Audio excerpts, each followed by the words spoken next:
অনেক দিন ধরে পেটে ব্যথা থাকে বা কোনো রিগার্জিটেশন হচ্ছে, শরীরের ওজন কমে যাচ্ছে, তারপর দীর্ঘদিন ধরে পাতলা পায়খানা, এরকম বিভিন্ন সমস্যার কারণে আমরা এন্ডোস্কোপি করে থাকি।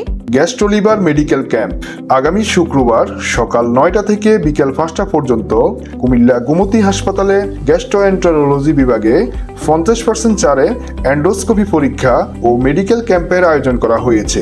যাদের পেটের যাবতীয় রোগ যেমন বুক জ্বালা, গ্যাস্ট্রিক, আলসার, ডায়রিয়া, আমাশয়, জন্ডিস, পিত্তথলিতে পাথর, খাবারে অরুচি, পায়খানায় সমস্যা সহ এ ধরনের রোগ আছে, তারা আগামী শুক্রবার 50% ছাড়ে এন্ডোস্কোপি পরীক্ষা ও ডাক্তার দেখাতে পারবেন। গ্যাস্ট্রোলিভার মেডিকেল ক্যাম্পে চিকিৎসা সেবা প্রদান করবেন মেডিসিন, লিভার ও পরিপাকতন্ত্র বিশেষজ্ঞ doctor Sumaiya Rumman, MBBS, MD, gastroenterology, Bangabandhu Sheikh Mujib medical বিশ্ববিদ্যালয়। মেডিকেল ক্যাম্পে সিরিয়াল দিতে এখনই সেন্ড মেসেজ বাটনে ক্লিক করে প্রয়োজনীয় তথ্য দিয়ে আপনার সিরিয়াল নিশ্চিত করুন।